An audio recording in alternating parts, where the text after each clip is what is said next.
Hello అండి, welcome back to our channel. ఈరోజు పప్పుచారు అయితే చేస్తున్నానండి. పప్పుచారు ఎలా చేయాలో చూపెడతాను. ముందుగా 1.5 గ్లాసు కందిపప్పునైతే తీసుకుంటున్నాను. దీన్ని శుభ్రంగా కడుక్కోవాలి 2-3 సార్లు.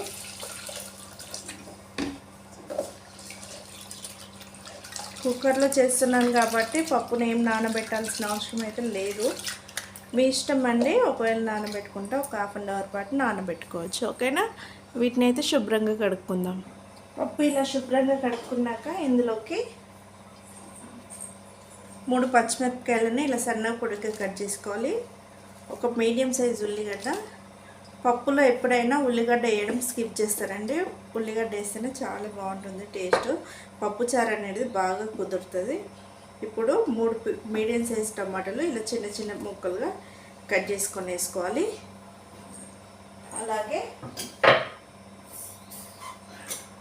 ఒక 1/2 టేబుల్ స్పూన్ వరకు మెంతులు వేసుకోవాలి. మెంతులు కూడా చాలా ఇంపార్టెంట్ అండి పప్పుచారులోకి. ఇలా ఇవన్నీ వేసుకున్నాక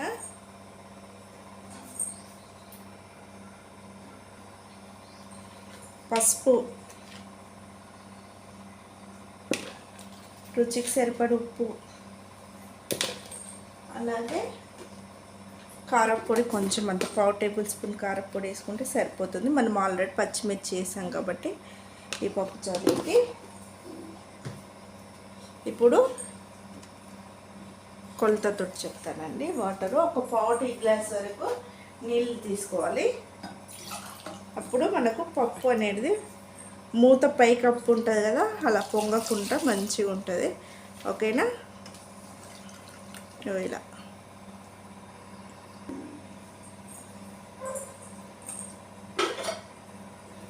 ఈ కప్పు ఉంది కదా, ఈ కప్పు విజిల్స్ నుండి పైకి రాకుండా మంచిగా ఉంటుందండి.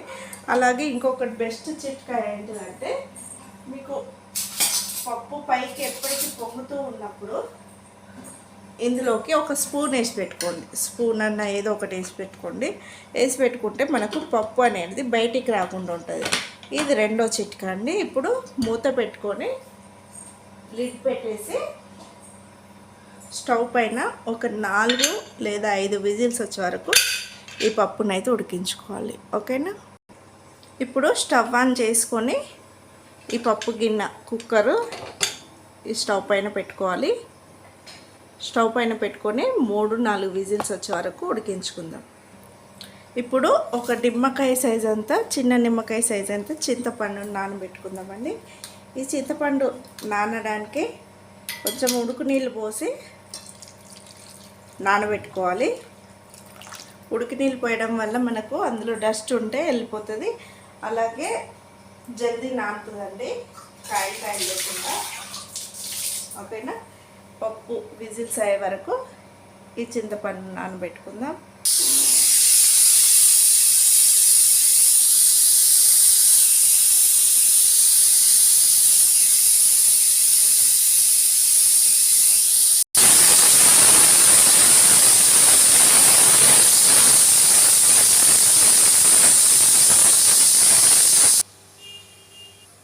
ఇలా 4 విజిల్స్ వచ్చాక స్టవ్ ఆఫ్ చేసుకోవాలి. పప్పు అయితే ఉడికింది. ఈ లిడ్ మొత్తం ఇలా గ్యాస్ మొత్తం వదిలే వరకు ఉండనిచ్చి ముందుగా లిడ్ తీసేయాలి. లిడ్ తీసిన తర్వాతకి మూత తీయాలి. చూడండి, పప్పు అయితే ఆడికాడికి వాటర్ అయితే సరిపోయినాయండి. ముందుగా స్పూన్ తీసేద్దాం. ఇందులో వేసి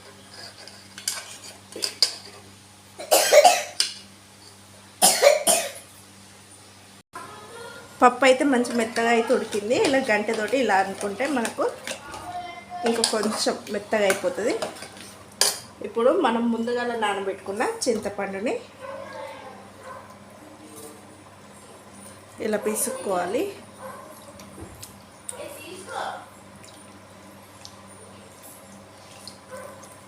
చూడండి, మంచిగా నానుతుందండి వేడి నీళ్ళల్లో వేసి నానబెట్టుకుంటే. ఇప్పుడు ఈ నీళ్ళు ఈ పప్పులో పోసుకోవాలి.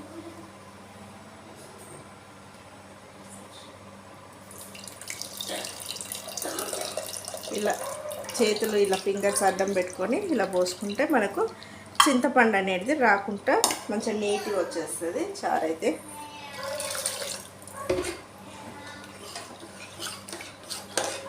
ఇలా ఉండాలి. ఇప్పుడు పోపు వేసుకుందాము. ఉప్పు కారం సరిపోయిందా లేదా చెక్ చేసుకోవాలి. ఉప్పు తక్కువైతే వేసుకోవాలండి. కొంచెం ఉప్పు తక్కువైంది. టేస్ట్ అయితే చాలా బాగుంది. ఉప్పు అయితే వేసుకుంటున్నా.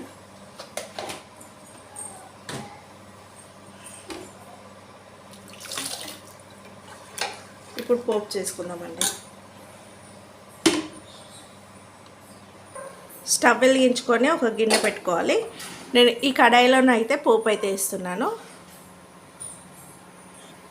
2 టేబుల్ స్పూన్ నూనె పోసుకోవాలి.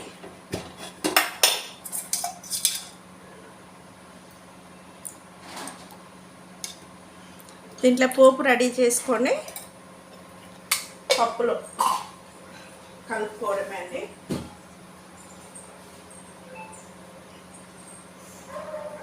ఇప్పుడు పోపు దినుసులు వేసుకుందాం. 1/4 టేబుల్ స్పూన్ శనగపప్పు. ఇష్టం అండి, వేసుకుంటే వేసుకోవచ్చు, లేకపోతే స్కిప్ చేయొచ్చు. వేసుకుంటే బాగుంటుంది. 1/4 టేబుల్ స్పూన్ జీలకర్ర,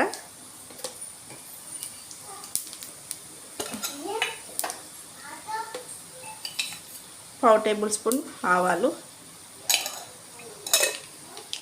2 ఎండుమిరపకాయలు వేసుకోవాలి.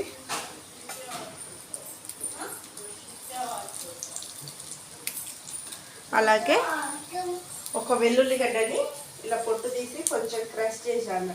ఇది ఇలా నలుపుకోవాలి, అంటే కొంచెం దంచుకుంటే సరిపోతుంది. ఇవి దీంట్లో వేసుకోవాలి. వేసుకొని మంచిగా నూనెలో వేగనీయాలి. వీటన్నింటిగా మంచి కలర్ వచ్చే వరకు. ఇలా పోపు అయితే రెడీ అయింది. లాస్ట్లో కొంచెం పసుపు అయితే వేసుకుందాము. ఒక చిటికెడంత పసుపు వేసుకోవాలి. పసుపు వేసుకొని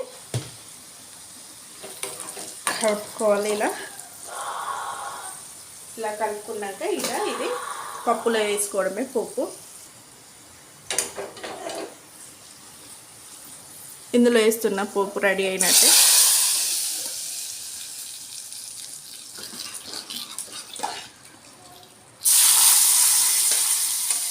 పిల్లలు అయితే చాలా ఇష్టంగా తింటారండి. ఇందులో ఏమి అవి కాయలు ఒక్కలు ఇలాంటివి ఏం లేకుంటే ఇలా పప్పుచారు చేసి పెట్టారనుకో చాలా ఇష్టంగా తింటారు.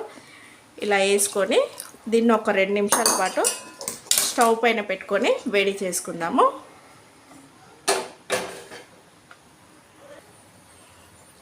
ఇప్పుడు నా దగ్గరనైతే కరివేపాకు లేదు కాబట్టి కరివేపాకు అసలు వేయలే కదా.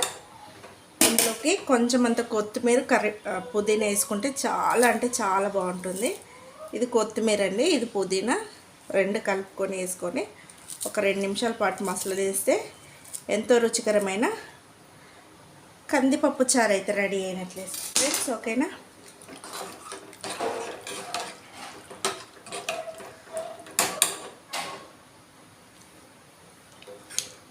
ఓకే ఫ్రెండ్స్, ఈ వీడియో కనుక మీకు నచ్చినట్లయితే లైక్ చేయండి, షేర్ చేయండి, కామెంట్ చేయండి.